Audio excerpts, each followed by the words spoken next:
Hello friends, welcome to my YouTube channel. My name is Harjeet Kaur. हम discuss कर रहे थे मिडीवियल हिस्ट्री, जिसमें हमारा चल रहा था लेटर मुगल्स।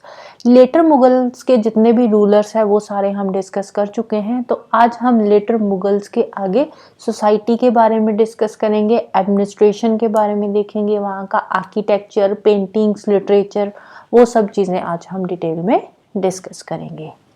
तो शुरू करते हैं। सबसे पहले सोशो इकोनॉमिक कंडीशंस। मुगल्स के टाइम पे सोशो इकोनॉमिक कंडीशन किस टाइप की थी मुगल्स की, राइट। सोसाइटी की बात करें तो उस टाइम पे जो सोसाइटी थी वो बहुत सारी क्लासेस में बटी हुई थी, स्ट्रेटिफाई हुई थी, मतलब बटी हुई थी। बहुत सारी क्लासेस होती थी सोसाइटी के अंदर और बहुत सारी कुरीतियां भी थी। जैसे सती प्रथा उस टाइम पे चल रही थी। सती प्रथा जैसे मैंने बताया ही था कि हस्बैंड की जब डेथ हो जाती है तो वाइफ को उनके साथ ही जिंदा जला दिया जाता है। अब ये जो सती प्रथा उस टाइम पे चल रही थी, इसको खत्म किसने करा था? औरंगजेब ने आकर, राइट। उसके बाद चाइल्ड मैरिज बहुत प्रेवलेंट थी उस टाइम पे। पर्दा सिस्टम चलता था, घूंघट निकालने वाला, हिंदू मुस्लिम दोनों में ही होता था पर्दा सिस्टम जो था, राइट। इकोनॉमी की बात करें तो ट्रेड एंड कमर्स जो था हमारा, वो ज्यादातर उस टाइम पे यूरोपियन नेशंस के साथ था। ट्रेड एंड कमर्स कौन से नेशंस के साथ था? यूरोपियन नेशंस के साथ चलता था। कौन कौन से प्रोडक्ट्स का ट्रेड होता था उस टाइम पे? कॉटन का ट्रेड होता था, इंडिगो, ओपियम, पॉपी जो होता है, एंड टबैको प्रोडक्ट्स जो थे, इन सब का ट्रेड होता था। कौन से कंट्रीज के साथ? यूरोपियन नेशंस के साथ, राइट। तो ये सब चीजें वहां पे प्रोड्यूस होती थी, कॉटन, इंडिगो, ओपियम, टबैको, और इनको आगे ट्रेड भी किया जाता था। अब जो मुगल रूलर्स थे, ये एग्रीकल्चर हो गया, इंडस्ट्री हो गई और क्राफ्ट, इन सब चीजों को ये इनकरेज करते थे, इनको सपोर्ट करते थे, राइट। और उस टाइम के फेमस पोर्ट्स कौन कौन से थे? सूरत, कंबे पोर्ट हो गया, कोचीन एंड मसूलीपट्टनम, ये उस टाइम के फेमस पोर्ट्स हैं। एडमिनिस्ट्रेशन की बात करें तो एडमिनिस्ट्रेशन में जब अकबर का रूल आया तो अकबर ने डिसेंट्रलाइजेशन वाला सिस्टम लेकर आए। डिसेंट्रलाइजेशन मतलब डिवीजन ऑफ पावर। तो अकबर लेकर आए थे डिवीजन ऑफ पावर। इन्होंने क्या किया? इन्होंने जो अलग अलग डिपार्टमेंट्स थे उनको अलग अलग पावर्स दे दी। और जितने भी डिपार्टमेंट्स थे, इन सब डिपार्टमेंट्स का हेड कौन होता था? हेड होता था किंग। किंग इन सब डिपार्टमेंट्स का हेड होता था और सारे डिपार्टमेंट्स को अलग अलग जो पावर्स थी वो दे रखी थी। अब उसके बाद क्या हुआ? बैराम खान की डेथ हो गई। बैराम खान कौन थे? बैराम खान जो थे ये अकबर के एक तरह से चीफ एडवाइजर थे। अकबर के ही मिलिट्री कमांडर भी थे, चीफ एडवाइजर भी थे। तो ये क्या करते थे? बैराम खान पहले तो अच्छे से काम कर रहे थे, लेकिन बाद में क्या हुआ, धीरे धीरे ये जो बैराम खान थे ये अपनी ही मर्जी से डिसीजंस लेने लगे। बिना अकबर की परमिशन से अपनी मर्जी से ही ये डिसीजंस लेने लगे और उनको आगे इंप्लीमेंट भी करने लगे। जिसके चलते हुए जो बैराम खान थे, इनको इन्होंने अपने एम्पायर से निकाल दिया और इनको ऑर्डर्स दे दिए मक्का जाने की। इन्होंने बोला कि ठीक है, मैं मक्का चला जाता हूँ। तो एम्पायर से निकाल दिया। जब ये मक्का जा रहे थे तो रास्ते में इनकी डेथ हो जाती है, राइट। इनको मार दिया जाता है। तो उसके बाद जो वकील की एक पोजीशन होती थी, वकील कौन होता था? जो किंग का डिप्टी होता था। उनकी जो पोजीशन थी एक किंग के डिप्टी वाली, वो पोजीशन उसके बाद इन्होंने खत्म ही कर दी। क्यों? क्योंकि बैराम खान जो था एक तरह से वो इनको धोखा दे रहा था, इनके नाम पे खुद डिसीजंस ले रहा था। इसीलिए उसके बाद जो मेन एक पोजीशन थी ना डिप्टी की, जो किंग का मेन डिप्टी होता था, एडवाइजर होता था, चीफ, तो उसको, उसकी जो पोस्ट थी वो इन्होंने खत्म ही कर दी। उसकी सारी की सारी पावर्स जो थी वो खत्म कर दी इन्होंने। वजीर, कुछ टर्मिनोलॉजी है उस टाइम की। जो वजीर, वजीर कौन होता था? ये होता था किंग का प्राइम मिनिस्टर। दीवान कौन होता था? दीवान तीन डिपार्टमेंट्स देखता था, एक एग्जीक्यूटिव, दूसरा रेवेन्यू और तीसरा finance. Executive, revenue and finance, ये तीनों डिपार्टमेंट्स कौन देखता था? दीवान। मीर बख्शी, मीर बख्शी जो मिलिट्री डिपार्टमेंट का हेड होता था उसको बोलते थे मीर बख्शी। जैसे दिल्ली सल्तनत के टाइम पे जो मिलिट्री डिपार्टमेंट का हेड होता था उसको बोलते थे आरिज़े ममालिक। और मुगल्स के टाइम पे जो मिलिट्री डिपार्टमेंट का हेड होता था उसको नाम दिया गया मीर बख्शी का। मीर सम्मान एंड खान सम्मान, ये कौन होते थे? ये जो रॉयल हाउस होल्ड्स होते थे उनके इंचार्ज होते थे। जैसे बिल्डिंग्स हो गया, रोड्स, गार्डन्स, तो इन सब चीजों का जो इंचार्ज होता था उसको नाम दिया गया मीर सम्मान और खान सम्मान का। सदर सुदर ये कौन होता था? ये जो रिलीजियस मैटर्स होते थे, जितने भी रिलीजियस इंडोमेंट्स, चैरिटीज वाले काम करने हैं या रिलीजन को लेकर कोई भी डिस्प्यूट हो रहा है, तो उससे रिलेटेड सारा जो काम होता था, जो उसका इंचार्ज होता था, उसको नाम दिया गया था सदरु सुदुर का। चीफ काजी, चीफ काजी कौन होता था? ये होता था जुडिशरी डिपार्टमेंट का head after the king. King के बाद अगर कोई जुडिशरी का हेड था तो वो कौन था? चीफ काजी। बरीद्स, बरीद्स कौन होते थे? बरीद्स बोला जाता था उस टाइम के जो इंटेलिजेंस ऑफिसर्स होते थे, उनके लिए बरीद टर्म यूज होती थी। मुस्तौफी, मुस्तौफी होता था ऑडिटर जनरल। जैसे ऑडिटर ऑडिट्स करता है ना अकाउंट्स का, तो जो ऑडिटर जनरल होता था उसको बोलते थे मुस्तौफी, राइट। नेक्स्ट बात करते हैं प्रोविंशियल एडमिनिस्ट्रेशन की। प्रोविंशियल एडमिनिस्ट्रेशन की बात करें तो मुगल एम्पायर जो था, इनको टोटल 12 सूबाज में डिवाइड किया गया था। स्टार्टिंग में जब मुगल पीरियड शुरू होता है तो उस टाइम पे 12 सूबाज में मुगल एम्पायर को डिवाइड करा था, राइट। सूबा मींस प्रोविंस, 12 प्रोविंसेस, स्टेट जैसे हम बोल देते हैं, तो उस टाइम पे स्टेट के लिए टर्म यूज होती थी प्रोविंस। प्रोविंस को भी क्या बोलते थे? ये सूबा। अब धीरे धीरे मुगल एम्पायर एक्सपैंड होना शुरू हुआ, तो अकबर के टाइम तक आते आते ये जो 12 सूबास थे ये बढ़कर कितने हो गए? 15 हो गए। और उसके बाद शाहजहां का रूल जब तक आया तब तक ये हो गए 22, और औरंगजेब के टाइम पे 21 प्रोविंसेस थे या 21 सूबास हुआ करते थे। और ये जो सूबास होते थे, इनका जो हेड होता था वो कौन होता था? उसको बोलते थे सूबेदार। जो हेड होता था प्रोविंस का या सूबे का, उसको क्या बोलते थे? सूबेदार। एक होता था प्रोविंशियल दीवान। प्रोविंशियल दीवान कौन होता था? जो फाइनेंसेस देखता था, पूरे के पूरे प्रोविंस के जो फाइनेंसेस के साथ डील करता था उसको बोलते थे प्रोविंशियल दीवान। और ये डायरेक्टली रिस्पॉन्सिबल होता था सेंट्रल दीवान से, राइट। तो जितने भी जो फाइनेंसेस के साथ डील करता था और उन फाइनेंसेस की जो रिपोर्ट होती थी वो किसको देता था? वो देता था ये सेंट्रल दीवान को, राइट। उसके बाद अब ऊपर प्रोविंसेस आ गए। जैसे स्टेट होती है तो स्टेट लेवल पे जो आता था उसको बोलते थे प्रोविंस। प्रोविंस के नीचे क्या आते थे? डिस्ट्रिक्ट्स। जैसे एक स्टेट होती है ना, एक स्टेट के अंदर बहुत सारे डिस्ट्रिक्ट्स होते हैं और उन डिस्ट्रिक्ट्स को आगे ब्लॉक्स में डिवाइड किया जाता है, ब्लॉक्स को आगे विलेजेस में डिवाइड किया जाता है। तो सेम उस टाइम पे होता था, उस टाइम पे प्रोविंसेस होते थे और जो प्रोविंस होता था उसको अलग अलग डिस्ट्रिक्ट में डिवाइड किया जाता था, राइट। जैसे ये एक प्रोविंस है तो इस प्रोविंस में बहुत सारे डिस्ट्रिक्ट्स होते थे और ये जो डिस्ट्रिक्ट्स होते थे इनको भी आगे परगनास में डिवाइड किया जाता था। फिर आगे ये जो परगनास होते थे इनको आगे विलेजेस में डिवाइड किया जाता था, स्मॉलेस्ट यूनिट जो होता था, राइट। तो प्रोविंस के अंदर बहुत सारे डिस्ट्रिक्ट्स होते थे जिनको सरकार भी बोलते थे और इन डिस्ट्रिक्ट्स का या सरकार का जो एडमिनिस्ट्रेटिव हेड होता था उसको बोलते थे फौजदार, और जो रेवेन्यू कलेक्ट करता था उसको बोलते थे अमिल और अमल गुजर, राइट। इसका अमल गुजर का काम क्या होता था? रेवेन्यू कलेक्ट करना और पेट्रोलिंग करना, गश्त करना जिसको बोलते हैं। एक तरह से प्रोटेक्शन के लिए पेट्रोलिंग का काम भी करते थे। कोतवाल, कोतवाल का काम क्या होता था? लॉ एंड ऑर्डर को मेंटेन करना। कोतवाल का काम होता था लॉ एंड ऑर्डर को मेंटेन करना सरकार के अंदर। इसके साथ ही जो क्रिमिनल केसेस चलते हैं उनको देखना, प्राइसेस को रेगुलेट करना, ये सारे काम किसके होते थे? कोतवाल के, राइट। अब उसके आगे जो और डिस्ट्रिक्ट के अंदर जो आते थे वो यूनिट को क्या बोलते थे? परगना। परगना और तालुका, राइट। परगना का जो एडमिनिस्ट्रेटिव हेड होता था उसको बोलते थे सिकदार। सिकदार कौन होता था? परगना का एडमिनिस्ट्रेटिव हेड। और जो रेवेन्यू ऑफिशियल्स होते थे उनको बोलते थे अमीन और कानूंगो। अमीन और कानूंगो कौन होते थे? Revenue officials. और जो स्मॉलेस्ट यूनिट था that is village. Village smallest unit होता था जिसको ग्राम भी बोलते थे। और विलेज का जो हेड होता था उसको बोलते थे लंबरदार, और जो अकाउंटेंट था उसको बोलते थे पटवारी, राइट। नेक्स्ट बात करते हैं मनसबदारी सिस्टम की। मनसबदारी सिस्टम क्या था?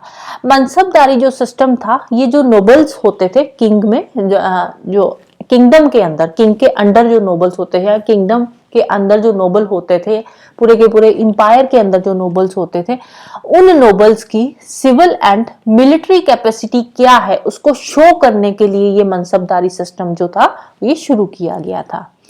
अगर हम सिंपल लैंग्वेज में बात करें तो मनसब का मतलब क्या होता है? मनसब का मतलब होता है रैंक। मनसब का मतलब क्या होता है? रैंक। और इसका मनसबदारी सिस्टम का काम क्या था? सिविल एंड मिलिट्री कैपेसिटी को चेक करना, नोबल्स की सिविल एंड मिलिट्री कैपेसिटी को शो करना, चेक करना नहीं बोलेंगे, शो करना, शो करते थे ये नोबल्स की सिविल एंड मिलिट्री कैपेसिटी को, राइट। तो इसमें क्या होता था? इसमें जो एक इंडिविजुअल होता था या नोबल होता था, तो उसका एक इंडिविजुअल का एक स्टेटस होता था, ऑफिशियल स्टेटस होता था, राइट। तो उसका एक स्टेटस चेक किया जाता था कि ऑफिशियल हायरार्की में उसका क्या स्टेटस है, कहां पे वो स्टैंड कर रहा है ऑफिशियल हायरार्की में, कौन सी पोजीशन होल्ड कर रहा है, और उसकी सैलरी देखी जाती थी कि सैलरी कितनी है, पोजीशन क्या है, सैलरी क्या है। इन दोनों चीजों के अकॉर्डिंग, इनके बेसिस पे वो जो पर्सन होता था, जो नोबल होता था या इंडिविजुअल होता था, उसको एक रैंक दिया जाता था, एक मनसब दिया जाता था, राइट।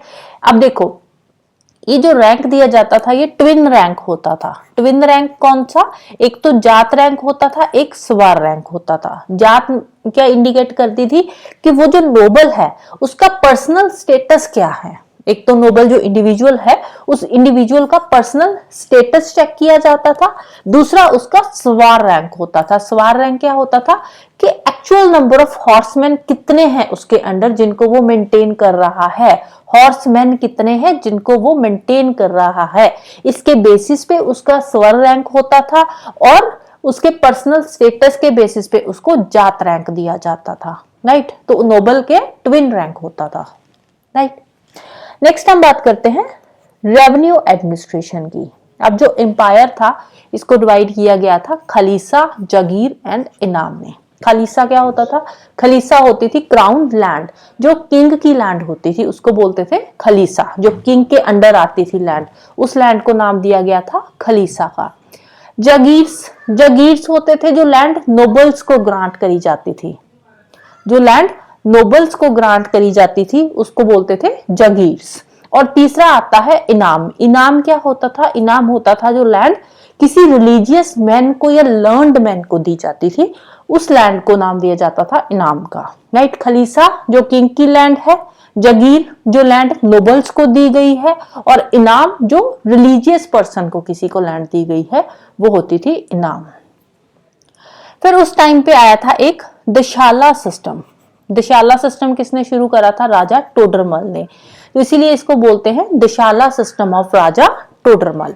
अब यहाँ पे क्या होता था दशाला सिस्टम के अंदर? यहाँ पे पिछले 10 साल के अंदर जो एक लैंड है, जो भी एक पीस ऑफ लैंड है, इस लैंड का पिछले 10 साल का रिकॉर्ड चेक किया जाता था कि वहां पे एवरेज प्रोडक्शन कितनी हुई है, यहाँ की एवरेज प्रोडक्शन कितनी है, प्लस यहाँ पे एवरेज प्राइस कितना रहा है। Average production and average price, production and price, ये दो चीजें यहाँ पे चेक करी जाती थी इस लैंड की पिछले 10 सालों की। पिछले 10 सालों में यहाँ पे एवरेज प्रोडक्शन कितनी हुई है, अलग अलग क्रॉप्स की एवरेज प्रोडक्शन कितनी रही है, और उन क्रॉप्स का एवरेज प्राइस कितना मिला है। तो उसके बेसिस पे जो 1/3 प्रोड्यूस होता था, 1/3 जो प्रोड्यूस होता था, एवरेज प्रोड्यूस का जो 1/3 होता था, वो शेयर देना पड़ता था उनको, स्टेट को, राइट। वो स्टेट का फिक्स होता था उसका 1/3।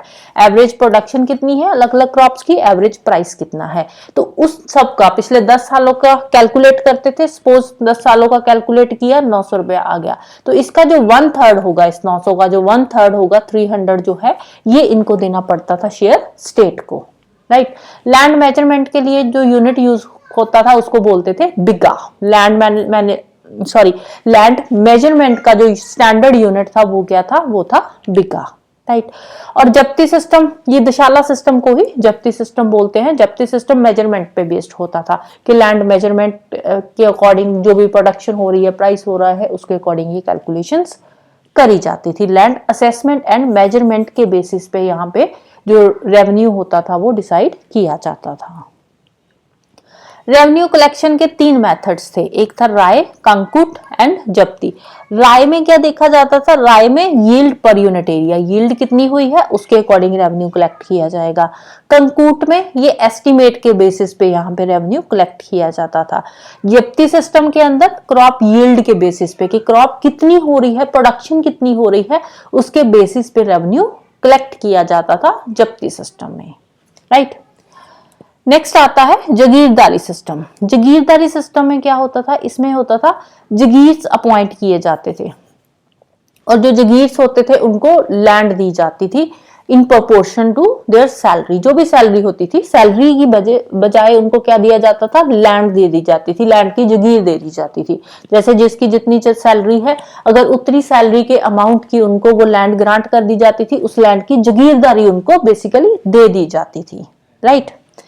नेक्स्ट आता है इजारा सिस्टम।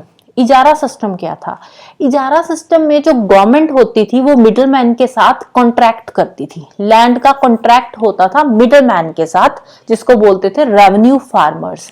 अब यहाँ पे क्या होता था, यहाँ पे जो वो फार्मर होता था, जो मिडलमैन होता था, उसको एक फिक्स अमाउंट पे करनी पड़ती थी गवर्नमेंट को। अब वो फिक्स अमाउंट कितनी होगी जो वो गवर्नमेंट को पे करेगा, ये डिसाइड करती थी गवर्नमेंट खुद। तो यहाँ पे एक तरह से जो फार्मर्स होते थे उनकी एक्सप्लॉयटेशन करी जाती थी इजारा सिस्टम में, राइट। क्योंकि देखो पहले तो वो कॉन्ट्रैक्ट कर रहे हैं और उसके बाद जो अमाउंट पे करनी है गवर्नमेंट को वो भी गवर्नमेंट खुद फिक्स कर रही है। तो यहाँ से पे एक तरह से एक्सप्लॉयटेशन होती थी मिडलमैन की या फार्मर्स की, राइट। नेक्स्ट हम बात करते हैं पेंटिंग्स की, मुगल पेंटिंग्स। अब मुगल्स के टाइम पे बहुत नए नए थीम्स आए थे पेंटिंग्स में भी, बहुत सारे नए थीम्स इंट्रोड्यूस हुए थे मुगल्स के टाइम पे। तो वहां पे कोर्ट के सीन्स वहां पे डिपिक्ट किए जाते थे पेंटिंग्स के अंदर, बैटलफील्ड के जो सीन्स है वो दिखाए जाते थे। इवन के कुछ नए कलर्स भी ऐड करे गए थे, जैसे पीकॉक ब्लू कलर जो है ये मुगल्स के टाइम पे आया था। इंडियन रेड कलर, ये भी इन्होंने नया कलर उस टाइम पे इंट्रोड्यूस करा था। अकबर के टाइम के कुछ फेमस पेंटर्स हैं ये, कौन से, दसवंत एंड बसवान। दसवंत एंड बसवान ये अकबर की कोर्ट के फेमस पेंटर्स हैं। अब जहांगीर के टाइम पे, जब जहांगीर का रूल आया तो उस टाइम पे जो पेंटिंग्स थी, मुगल पेंटिंग्स थी, वो पूरी तरह से डेवलप हो चुकी थी। पूरी तरह से जो पेंटिंग का सिस्टम था वो डेवलप हो चुका था।